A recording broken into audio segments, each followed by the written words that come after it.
വിദ്യാർത്ഥിയുടെ ഭരണപടം തട്ടി തകർത്ത ഹെഡ്മാസ്റ്റേ മൂരാച്ചേ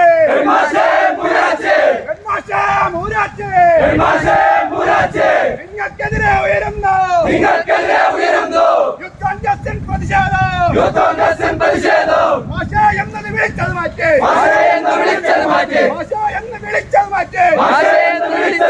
മറ്റൊരു പേര് വിളിപ്പിക്കണ്ട